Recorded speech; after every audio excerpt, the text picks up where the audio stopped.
Okay, so I wanted to do a lab on plasmid insertion and transformation for bacteria and plating them. There was a virtual lab and then it went away. They retired the lab. So I want to show you guys what the big picture was with plasmid insertion and how we're able to find if a plasmid is inserted in a bacteria. So to start off, guys, this is a little petri dish. Okay, and this is nutrient agar. Okay, so what we'll do is we will take the nutrient agar. Now it's obviously a solid right now, but we can microwave it, heat it, whatever, turn it into a liquid form, put it on here, let that sit for a while, let it harden up again, and now we have a medium that bacteria likes. It's able to use this as food, and it's a good medium to allow the bacteria to get enough energy from the food so they can reproduce. So when we are doing this,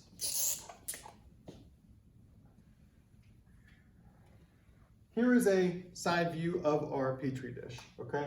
Kind of like that. Now, I don't have a yellow, and you probably wouldn't be able to see the yellow, so I'm going to use orange for our nutrient broth. Now, on the bottom of that, we are going to have a layer of nutrient broth there.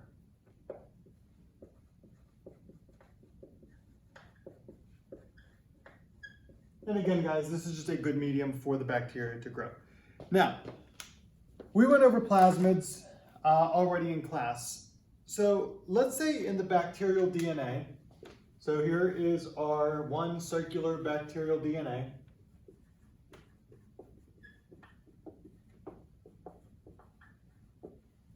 Let's say we insert a plasmid, or gene we could say.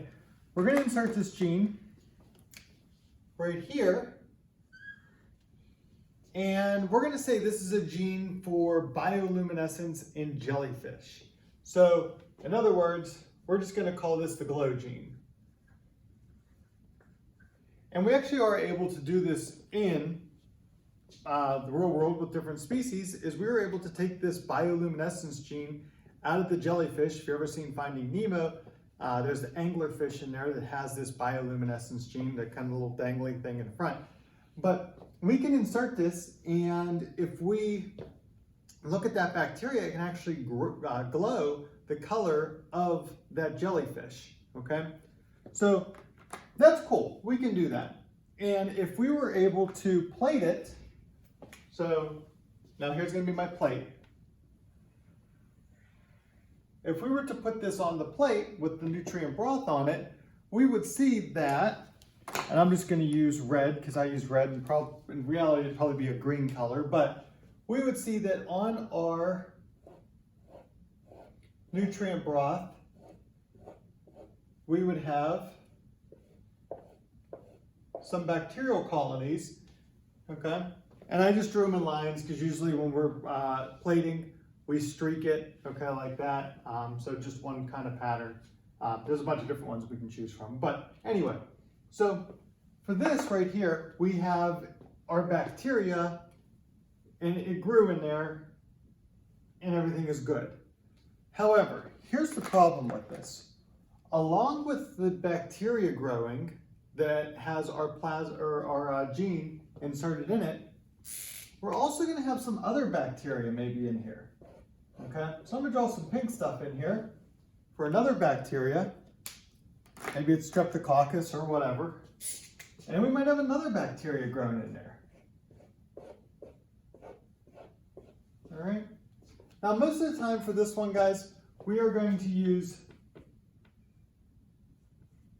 E. coli.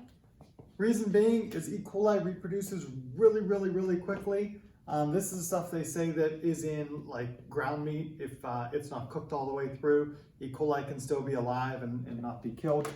But we use E. coli often for gene insertion into the plasmid. Now, over here, like I said, we got 3 different types of bacteria in there. Well, that poses a problem for us because, okay, we only wanted to look at the E. coli with the gene inserted, okay? So what we'll do to combat this, if I erase this, and remember guys, this was just a nutrient broth. In nutrient broth, this stuff here, every single bacteria is going to be able to grow in there, all right? Usually what we'll do is when we are letting these incubate over time, we will actually take this when we're incubating it and flip it upside down, kind of like this. And remember guys, this would be a solid, but we'll turn it upside down like this. We plated the bacteria onto there. The bacteria is not going to fall off of the nutrient broth, but what this does is it limits the air getting to it, because the air would have to come up through, and now any bacteria that's in the air would have to cling on to the nutrient broth. If we do it this way, air could get in from the top, even though it's closed, you know, we have a lid on top, it could still get in, and then we could have different bacteria grow on there. So one way to help different bacteria from growing is to turn it upside down, but that's not to say the bacteria still can't grow on it. So here's what we're going to do. There's different antibiotics we can use, and I'm going to use one called ampicillin. All right, so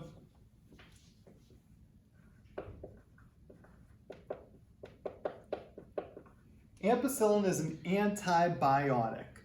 All right, pretty much it kills bacteria.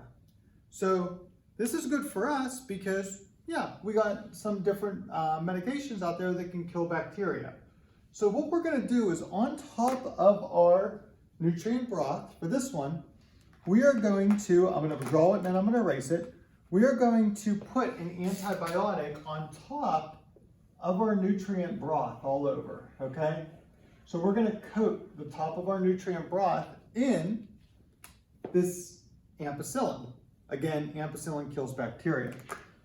So there it is, it's coated in ampicillin. So we added the ampicillin to it. Now, if we have ampicillin on top,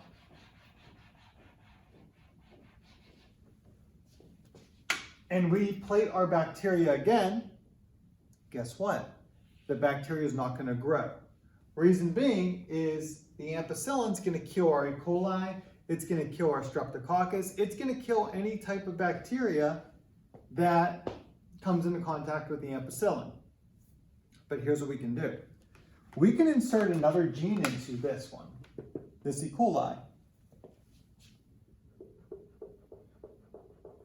So we're going to use some restriction enzymes, we're going to get some nice sticky ends there, and then we're going to insert our new gene.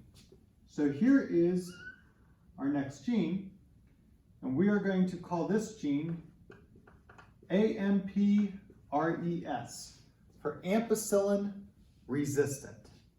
Okay, so what that means is now this bacterial DNA or this E. coli, yeah, it's got our glow gene in there that allows us to, you know, make it glow, but it also has this ampicillin resistance gene, meaning that it is now immune to ampicillin. And this is like how bacteria changes and mutates and becomes resistant to our different antibiotics we give it, guys. Once it gets this ampicillin resistant gene, yeah, we can't kill it no longer with ampicillin.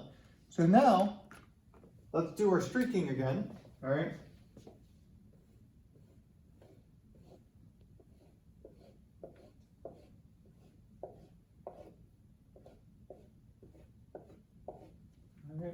So for this one, if we were to insert this into ampicillin, it's going to grow because it has that ampicillin resistant gene.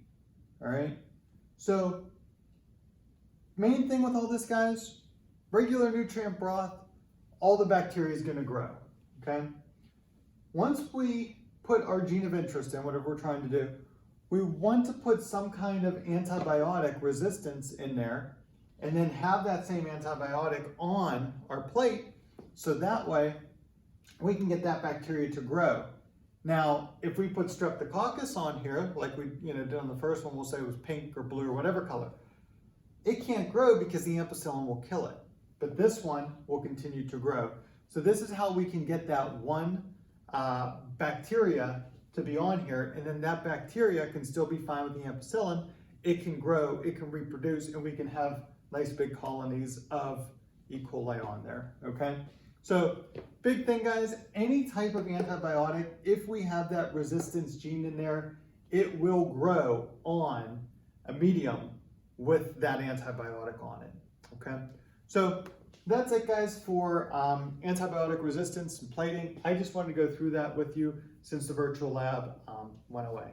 But anyway, so that's it, guys. If you have any questions, you can message me, and have a good rest of your day.